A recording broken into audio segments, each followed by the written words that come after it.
hipertensión arterial secundaria, porque la nefropatía causa muerte de las nefronas llevando a un daño renal crónico, y eso es lo que posteriormente hace de que la presión de ese paciente se eleve. Otro trastorno aquí que tienen que entender muy bien la génesis de este proceso es lo que se llama la apnea del sueño. En algunos libros lo van a encontrar como síndrome de la apnea obstructiva del sueño. Aquí tenemos un paciente que está dormido y tiene una dificultad para entrada de aire en la vía respiratoria. Puede ser porque el paciente es obeso y por la obesidad dificulte la movilidad de la caja torácica cuando está acostado. Por eso puede roncar. Puede ser porque la glándula que está allá en el techo de la faringe, que es la glándula o la amígdala faríngea, está con un proceso de hipertrofia y no deje el pasaje de aire a la vía respiratoria. Entonces, en estos casos, cuando nosotros tenemos dificultad para el pasaje de aire a la vía respiratoria, ese paciente va a tener menos cantidad de oxígeno, va a tener menos cantidad de oxígeno y va a ofrecer menos cantidad de oxígeno al cuerpo. Entonces, ¿dónde nosotros vamos a detectar de que hay una disminución de ofrecimiento de oxígeno en el cuerpo? En el sistema nervioso. Y el sistema nervioso, cuando recibe poco oxígeno, ¿qué hace el sistema nervioso? Lo primero que dice es, no, yo tengo que tener oxígeno. Entonces, para generar oxígeno, el corazón tiene que trabajar más rápido y el aparato respiratorio tiene que trabajar más rápido. ¿Qué va a hacer el sistema nervioso cuando tiene poca oxigenación? Liberar de forma masiva catecolaminas, adrenalina y noradrenalina. Y esa adrenalina y noradrenalina van a dirigirse, uno, al corazón, vamos a tener taquicardia, al aparato respiratorio. ¿Qué va a hacer en el aparato respiratorio? Aumentar la frecuencia respiratoria. En el tronco cerebral, a nivel de la formación reticular, bombardeo de esas catecolaminas hace que este paciente se despierte. Y esas catecolaminas también van a los vasos sanguíneos. ¿Qué se produce si hay catecolamina a nivel del vaso sanguíneo? Aumenta la presión. Por eso el SAOS, el síndrome o apnea obstructiva del sueño, es responsable de hipertensión arterial secundaria. Hay fármacos que producen también elevación de la presión. El hiperaldosteronismo primario, o llamado también de síndrome de COM, nosotros ¿dónde tenemos la producción de aldosterona? En la glándula suprarrenal. La glándula suprarrenal, saben que se divide en corteza y médula. A nivel de la corteza hay tres capas: la capa glomerular, la capa fasciculada y la capa reticulada. La capa glomerular es la que produce mineralocorticoide. Entonces, si hay un tumor en ese sitio, puede producir de forma masiva aldosterona. Entonces, ahí se desarrolla un cuadro de hiperaldosteronismo primario, síndrome de COM, que el paciente lo que hace es que cuando hay mucha aldosterona, la aldosterona vaya hasta el riñón para recuperar grandes cantidades de sodio y agua, y eso es lo que va a llevar a que eleve la presión del paciente. Enfermedad renovascular. Aquí directamente pensamos en la arteria renal. ¿Qué puede tener la arteria renal? Paciente joven, puede que la camada muscular sea débil, y eso se llama displasia de la arteria renal. Entonces, cuando el vaso sanguíneo ahí tiene que llevar la sangre, de repente puede, porque la camada muscular no es buena, puede automáticamente cerrarse y porque hay un cuadro de displasia en esa musculatura renal. Entonces, la displasia de la musculatura renal lleva a que se ofrezca poca sangre al riñón, que vamos a tener consecuentemente poca perfusión renal. El riñón tiene poca sangre y dice, no, tengo que tener más sangre, y responde activando el sistema de renina, porque él sabe que de esa forma va a aumentar la presión, y al aumentar la presión va a tener mayor requerimiento de sangre. Entonces, en la displasia de la arteria renal, eso se ve en pacientes jóvenes.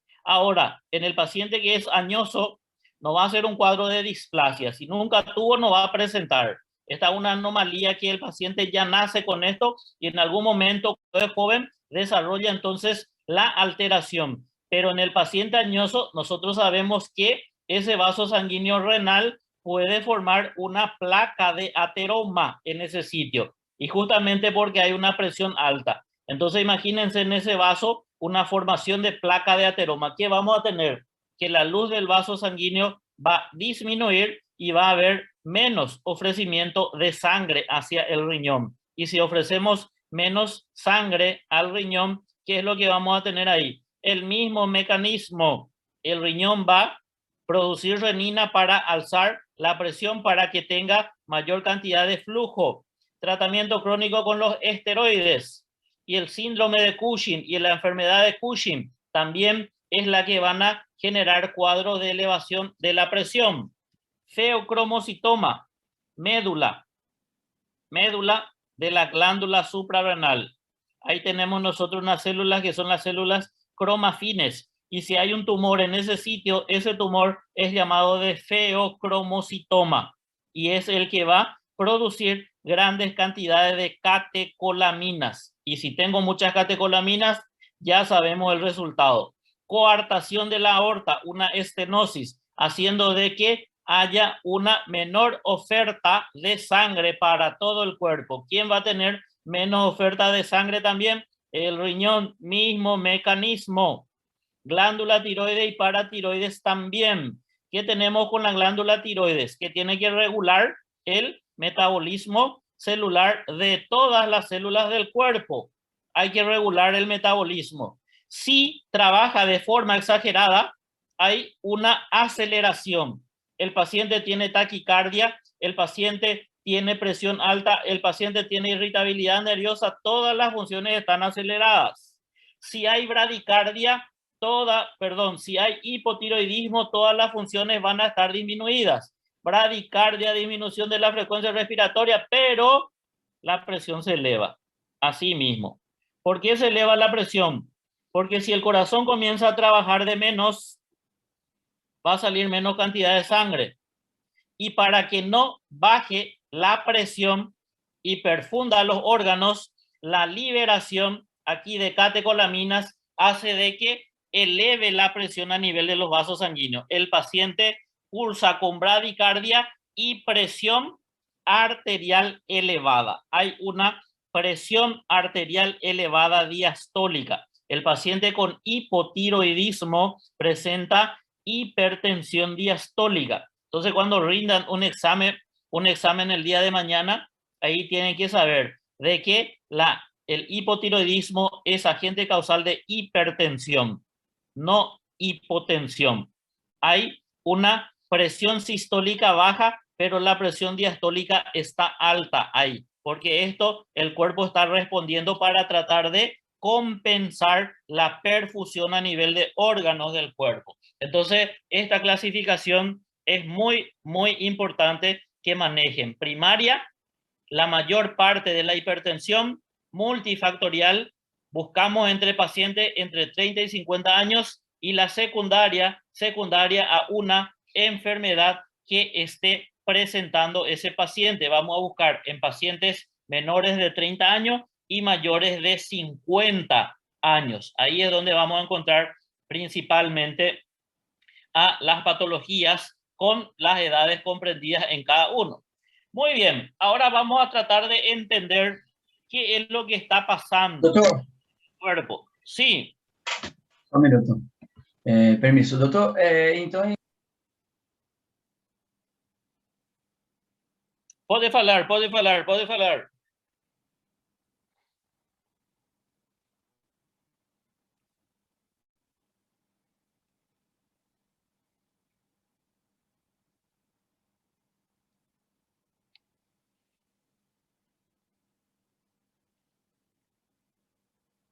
Dudas. ¿Hay alguna duda hasta ahí? ¿Alguna duda?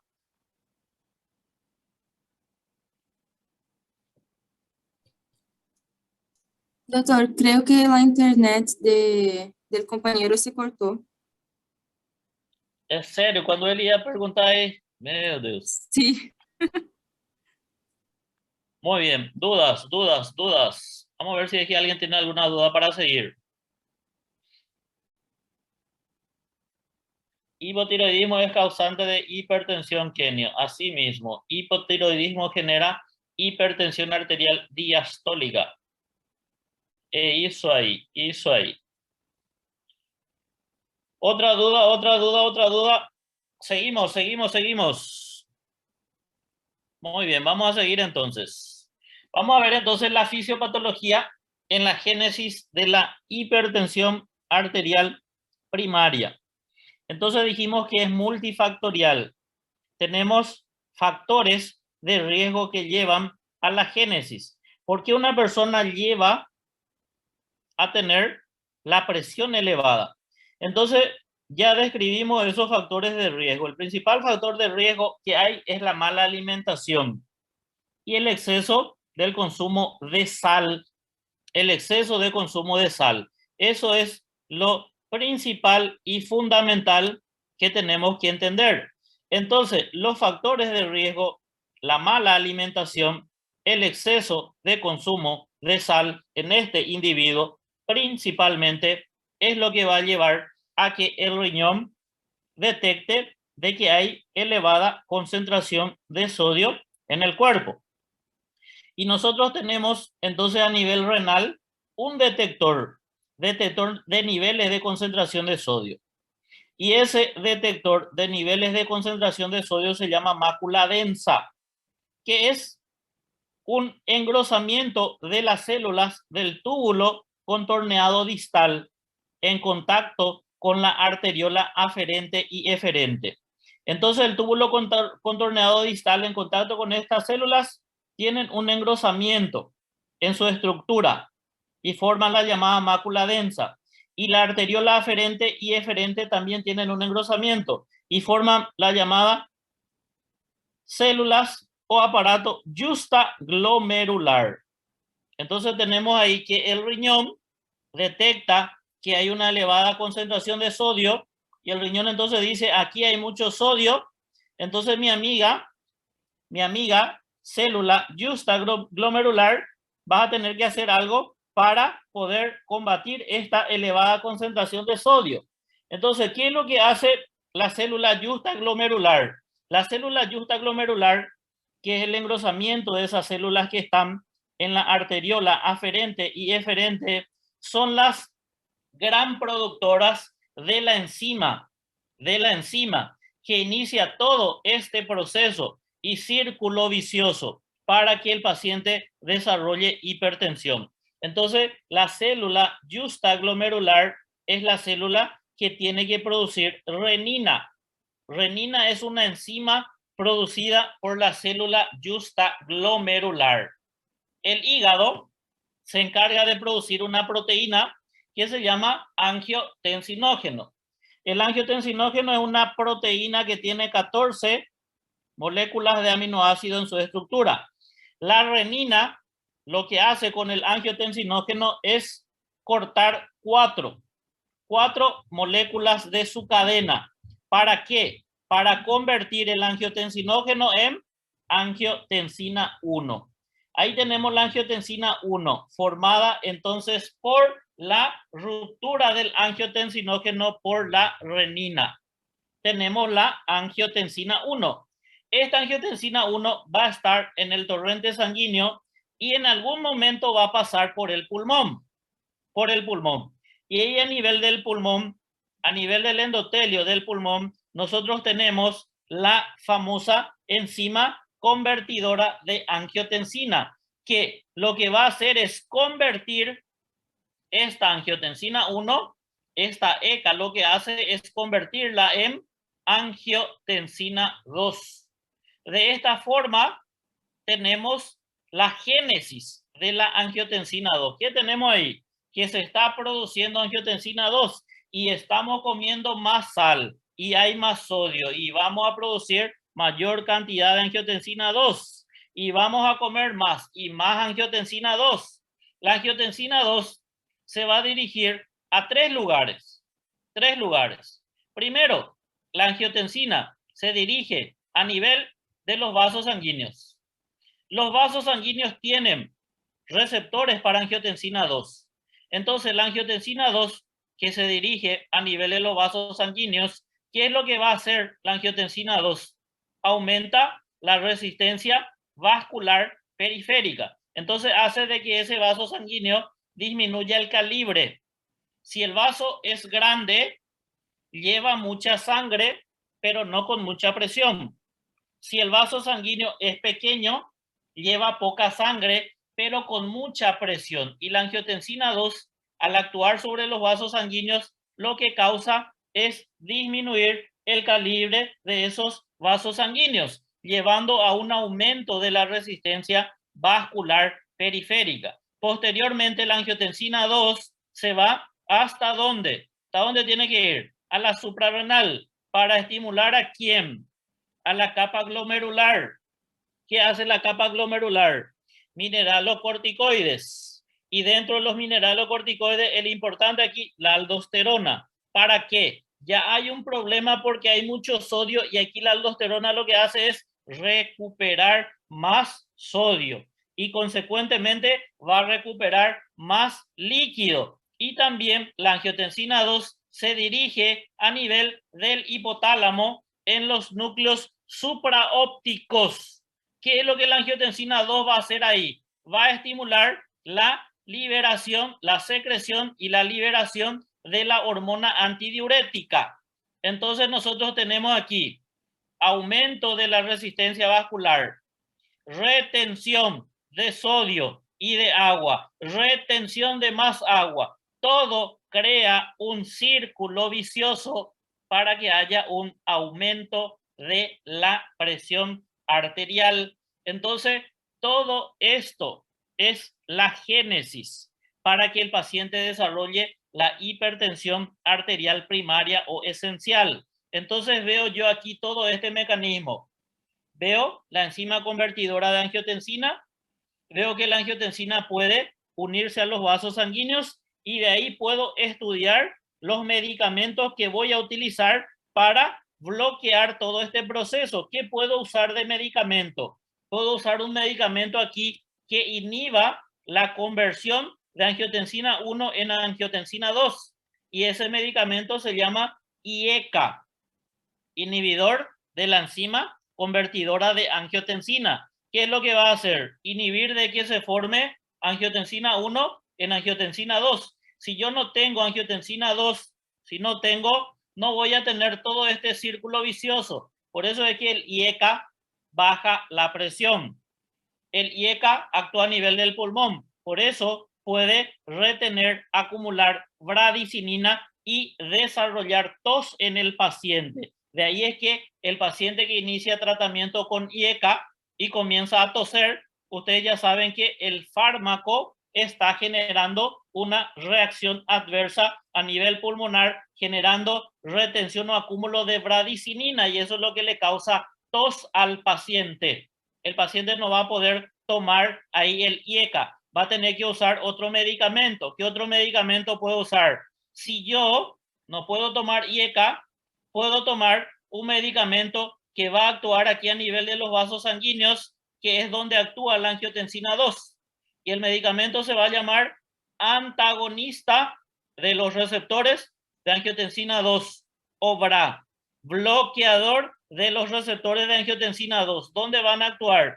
En los vasos sanguíneos y va a llevar a que la angiotensina 2 no pueda unirse a su receptor. Entonces, dentro de los pilares de tratamiento en el manejo de la hipertensión, aquí les nombré dos medicamentos.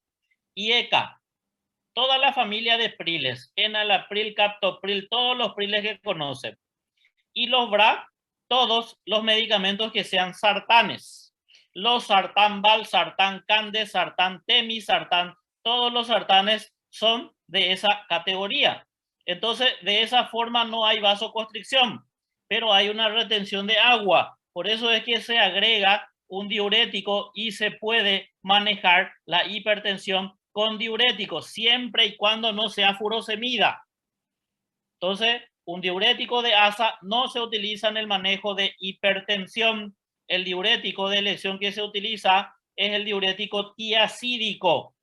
Entonces puede ser el hidroclorotiazida o endapamida. Esos son los medicamentos. Y de primera línea también están los bloqueadores de canales de calcio. Esos son los medicamentos de primera línea. IECA, BRA, diuréticos tiacídicos y los bloqueadores de canal de calcio. Muy bien, vamos a ver aquí. Nauseli dijo, libera renina. No sé, renina es aquí Nauseli. Justa glomerular. Enalapril aumenta bradicinina. Los sartán actúan a nivel de los vasos sanguíneos. No genera eso. Muy bien. Bloqueadores receptores de angiotensina. ¿Dudas? ¿Hasta ahí? Doutor, Sí. eu não compreendi por que causa a tos. Sí, la tos se causa porque hay un acúmulo de bradicinina. Entonces nosotros tenemos mucha bradicinina ahí que estimula los receptores de tos para el pulmón para tratar de sacar ese acúmulo ahí de esa sustancia que se crea. Por eso se crea la tos en el paciente ahí en utilización con el IECA. El IECA puede causar tos. Ustedes saben que el IECA puede aumentar la cifra de potasio y el IECA puede causar también angioedema. Esas son las reacciones adversas que puede tener el inhibidor ahí de la enzima convertidora de angiotensina. Tos por acúmulo de bradicinina, por eso se produce la tos. ¿Ok? Gracias, ok. Muy bien. ¿Otra duda?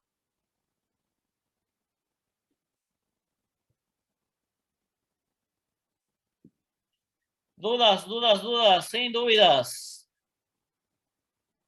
Muy bien. Acho que só a Pabline continua por aqui, sem dúvida. Depois, o povo já foi para o churrasco, né?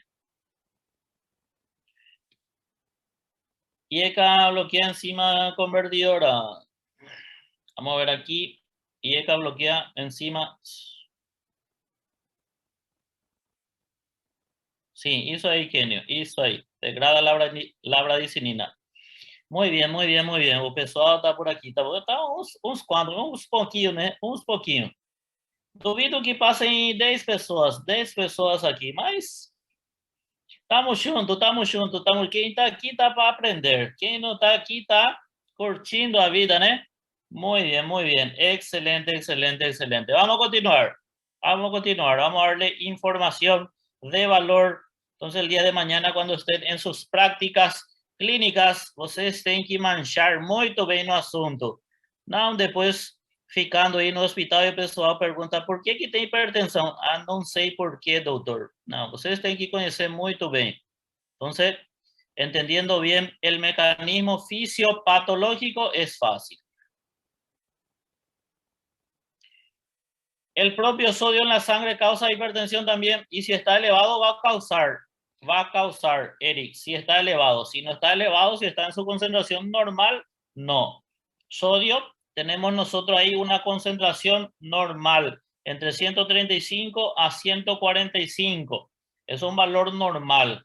Entonces, eso es lo que se tiene que regular ahí en el cuerpo. Si es que consumimos de forma excesiva, lleva a la elevación de la presión arterial. Pero en condiciones normales, no, Eric, no. El sodio en sus valores normales no tiene por qué llevar a la elevación de la presión, porque sodio es fundamental, vital para el funcionamiento de la estructura o célula nerviosa y muscular. Todo el cuerpo se basa en eso. Tiene que haber un estímulo nervioso que viaje y que llegue a la musculatura. Contracción muscular. ¿Para qué se contrae la musculatura esquelética estriada? Para que nosotros podamos movernos, para que nosotros podamos comer, podamos tomar agua, hacer todo. La musculatura lisa para hacer todo. El corazón para poder bombear en todas las estructuras. ¿Cómo se hace para sacar el exceso de sodio? Para sacar el exceso de sodio. Entonces, cuando hay exceso de sodio, lo principal son los hábitos dietéticos y práctica de ejercicio físico. Por ejemplo, si es que hay una alta concentración de sodio en el cuerpo va a tratar de sacar por un lado el riñón, ¿verdad? Pero si está ingiriendo de forma excesiva, entonces puede haber retención. Se va a acumular en el intersticio, reteniendo líquido, no en el componente sanguíneo. Para nosotros poder sacar ese exceso, principalmente lo que vamos a hacer es, 1, no consumir mucho, y 2, ¿por dónde les parece a usted que va a salir fácilmente el sodio? No me digan, profesor, voy a estimular vómito porque el vómito sale por ahí mucho sodio. No, ahí va a perder mucha agua y mucho electrólito y va a ser peor, ¿no? Sudor, así mismo, así mismo. ¿Y cómo nosotros estimulamos el sudor? Práctica de actividad física. Por eso es que la práctica de la actividad física es vital y fundamental para disminuir la presión. Ahí está la explicación. ¿Por qué hacer ejercicio físico ayuda a la presión alta? Porque si hacemos ejercicio físico, entonces sale el sodio del cuerpo. Profesor, ¿cómo es que usted sabe que el sodio sale por ahí? Un día cuando están haciendo ejercicio y están ahí con el sudor por el cuerpo, entonces pasen la lengua ahí por su cuerpo y van a sentir el gusto a sal. O suor vai ter uma sal, então vocês vão experimentar isso e vão saber, por aquí que eu estou perdendo sódio, né? Sí, por eso es que cuando hay el sudor, el que alguna vez probó ahí un sudor, entonces sabe el gustito a sal que tiene, porque se pierde por ahí. Entonces, la actividad física es lo que ayuda a perder esa elevada concentración. ¿Existe algún tipo de diálisis para retener y filtrar sodio? Mateus, não entendi. Diálisis para reter e filtrar sódio. Não entendi. Não entendi sua pergunta. El aparato dializador, hemodiálisis. Sopro sódio não. Sopro sódio não. Hemodiálisis me tiene que filtrar y desechar todo lo que está en exceso y los desechos del cuerpo. Por ejemplo, cuando una persona tiene una falla a nivel del riñón, la principal estructura o ion que me puede generar problemas es el potasio. Entonces el potasio es lo que el aparato me tiene que sacar. También el sodio, si hay en alta concentración, me va a dar problema. Me va a dar retención hídrica, me va a llevar a un cuadro de hipervolemia, me va a llevar a un cuadro de edema. Entonces el aparato tiene que sacar eso y tiene que sacar todos los desechos. Ahora sopro sodio, no conozco. Muy bien, continuamos. Ya vimos toda la fisiopatología. Ahora vamos a ver cómo vamos a diagnosticar. ¿Cómo nosotros diagnosticamos? Vamos a medir la presión de nuestro paciente. El paciente está a 140/90 y digo, no, você hipertenso. No, calma, que hay criterios para nosotros hacer el diagnóstico. Podemos hacer en el consultorio, podemos hacer el monitoreo residencial de la presión arterial y podemos aplicarle un equipo de laboratorio, un brazalete que se coloca y va a utilizar por 24 horas. Esas son las 3 formas. En el consultorio, ¿qué hacemos nosotros en el consultorio? En toda consulta se debe medir la presión 3 veces en ambos brazos. Primera joga fuera y va a sacar un promedio entre las 2 últimas. Y vamos a ver cómo está la presión en la primera consulta. Entonces, sacamos el promedio y anotamos aquí. ¿Cuánto está hoy tu presión? Hoy es martes, terça-feira. Ahora, el siguiente martes, intervalo de una semana, vuelve el paciente y le volvemos a controlar. Entonces, cuando yo tengo 2 mediciones alteradas con intervalos de una semana, puedo hacer diagnóstico de hipertensión con ese paciente. Para certificar o para evaluar la presión del paciente, tenemos que nosotros certificar, 1, que el paciente no esté con la vejiga llena. La vejiga llena sí va a tener un poco a más de agua dentro de los vasos sanguíneos y va a subir un poco la presión. Pero no solo eso, si la vejiga está llena, se estimula dolor y el dolor estimula la liberación de catecolamina y hace de que suba la presión. El dolor es un factor de riesgo para elevar la presión.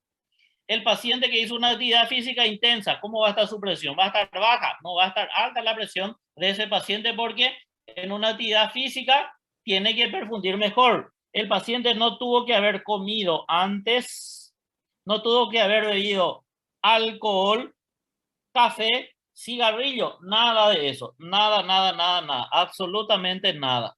Entonces, nosotros tenemos que evaluar de esa forma, corroborar aquí, certificar que la vejiga no esté llena, nada de actividad, nada de ingesta, de nada.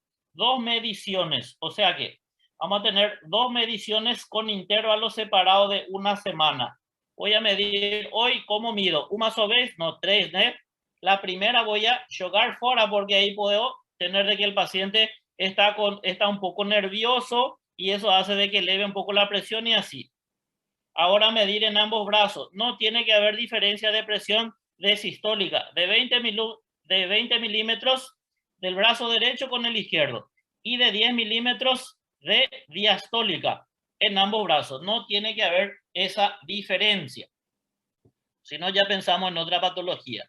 Entonces, una forma es así como explicamos ahora en el consultorio. El otro, el monitoreo residencial. Aquí yo le voy a decir al paciente que él mida su presión cuando se despierta. Cuando se despierta, el paciente va a medir, así como se hizo en consultorio, 3 veces en la mañana antes de desayunar y antes de tomar cualquier medicamento. Vejiga tiene que estar vacía para hacer esta medición. Si él toma, él va a anotar las 3 veces. Si él anota 3 veces, porque midió 3 veces a la mañana y a la tarde, eso lo hace por 5 días, si anotó. Pero él, si dice, no, yo no quiero medir 3 veces, muy aburrido, voy a hacer solamente 2. Puede anotar o medir solamente 2, pero midiendo solamente 2 veces, ese paciente entonces tiene que controlar la presión por 7 días.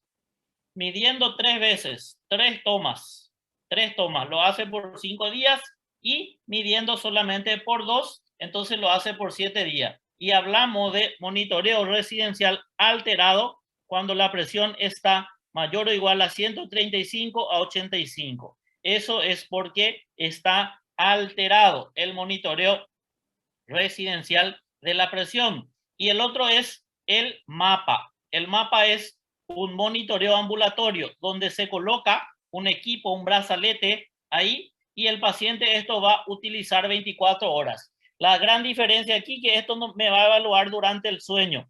Evalúa el ciclo circadiano. Durante el sueño tiene que haber un descenso nocturno.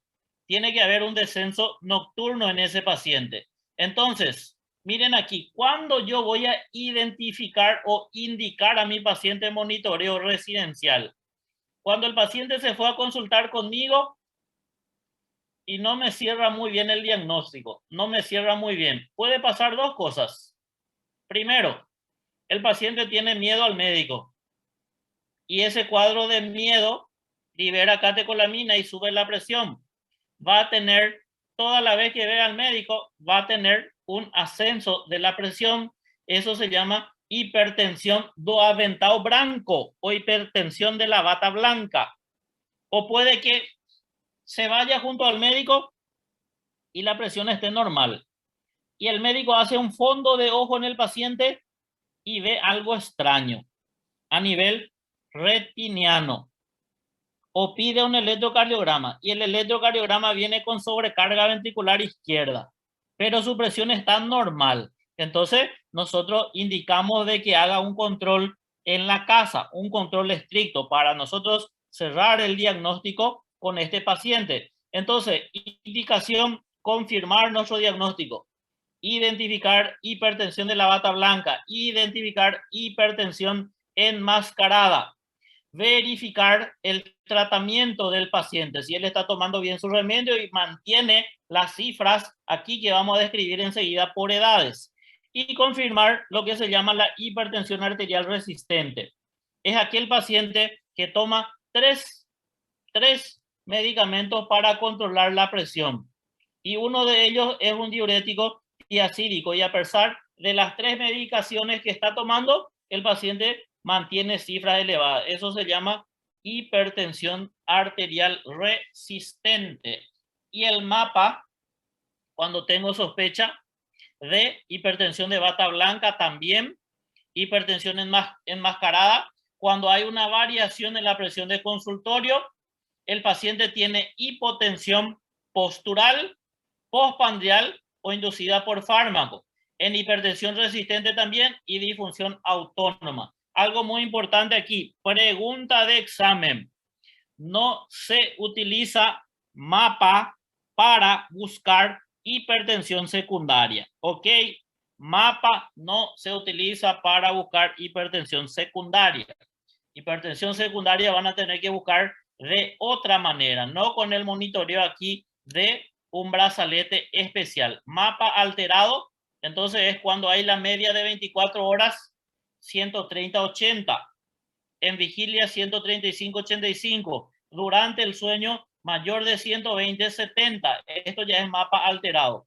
Y el descenso nocturno es cuando hay una disminución de 10 a 20% de la presión. Si no tiene descenso nocturno, eso es una pista de que el paciente está desarrollando un síndrome de apnea obstructiva de sueño.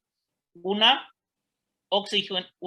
oxigenación baja que va a llevar a que la presión suba en este paciente. Y vamos a ver qué dicen las sociedades para hacer las distintas clasificaciones.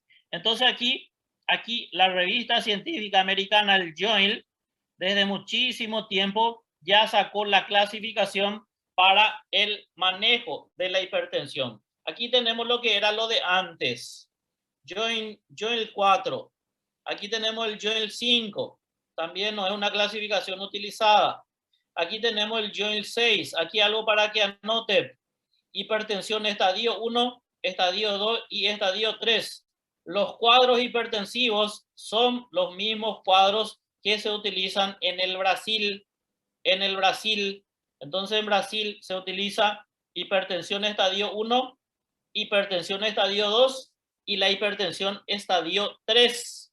Y la clasificación usada a nivel mundial es la de Journal 7. Esta es la clasificación usada a nivel mundial, donde hablamos de presión normal o llamada también presión arterial óptima en aquel paciente que tiene, miren, menos de 120 y menos de 80. Menos de 120 de sistólica, menos de 80 de diastólica. Esa es la óptima.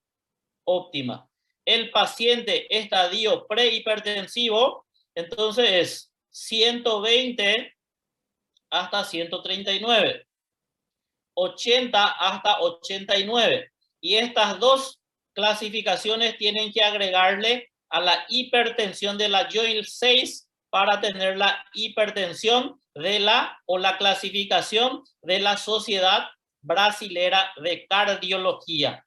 Entonces tiene la normal, la prehipertensiva, estadio 1, estadio 2 y ahí hay el estadio 3. En la clasificación usada a nivel mundial, prácticamente aquí, entonces es estadio 1 y estadio 2. Aquí no hay estadio 3. Estadio 1, 140 a 159, 90 a 99. El estadio 2, lo que sea mayor a eso. Mayor o igual a 160, mayor o igual a 100. Muy bien, la Journal 8 es la misma cosa que Journal 7, pero en esta clasificación no se incluyeron las guías para el diagnóstico ni la clasificación. Recomendaciones. ¿Cuáles son las recomendaciones que da o que dan los expertos en el manejo de la hipertensión?